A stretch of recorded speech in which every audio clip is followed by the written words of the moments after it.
నాది నార్మల్ డెలివరీనే కాబట్టి హాయిగా 2 రోజుల్లో ఇంటికి వచ్చేసాను. అంటే డెలివరీ అయిన నెక్స్ట్ డేనే నాకు డిశ్చార్జ్ చేసేసారనమాట.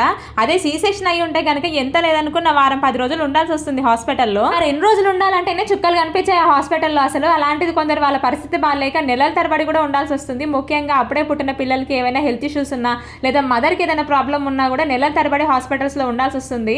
అలాంటి వాళ్ళ బాధ అనిర్వచనీయం అసలు. మీలో ఎవరైనా డెలివరీకి దగ్గరలో ఉన్న వాళ్ళు కనుక ఎవరైనా ఈ వీడియో చూస్తే ఉంటే కనుక అస్సలు నేను చేసిన మిస్టేక్ మాత్రం అస్సలు చేయకండి. మీరు డెలివరీ అయిన తర్వాత ఎలాగో నార్మల్ డెలివరీయే కదా అని చెప్పేసి అని నైట్ అంతా మేల్కొని బేబీని ఎత్తుకోవడం లాంటివి అస్సలు చేయకండి. ముఖ్యంగా ఎక్కువసేపు కూర్చోకండి. ఎక్కువసేపు కూర్చొని ఉంటే కుట్లు విచ్చిపోయే అవకాశం ఉంటుంది. మళ్ళీ వాటికి మళ్ళీ రీస్టిచెస్ వేయాల్సి వస్తుంది. అలా పెద్ద పని అంతా ఉంటుందన్నమాట.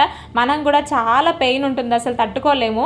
సో నేనేం చేశానంటే డెలివరీ అయిన తర్వాత అంతకు ముందు రోజు మా అమ్మ ఇంకా అత్తయ్య మేల్కుగా ఉన్నారు కదా అని చెప్పేసి అని మీరు పడుకోండి, నేను బేబీని చూసుకుంటానని చెప్పేసి అని నైట్ అంతా కూర్చొని బేబీని చూసుకుంటూ ఉన్నాను. ఇంకా నెక్స్ట్ డే అయితే స్టిచెస్ పెయిన్ భరించలేకపోయాను, అంత రేంజ్లో ఉన్నాయన్నమాట. సో నేను చేసిన తప్పు మాత్రం మీరు అస్సలు చేయకండి. కొంచెం కేర్ఫుల్గా ఉండండి. మీ ఇంట్లో వాళ్ళకి కొంచెం చూసుకోమని చెప్పండి. ఇంట్లో వాళ్ళతో పాటు మనం కూడా నెగ్లెక్ట్ చేస్తూ ఉంటాం నార్మల్ డెలివరీ కదా అని. వీడియో నచ్చితే మాత్రం ఒక లైక్ ఇచ్చి సబ్స్క్రైబ్ చేసుకోండి.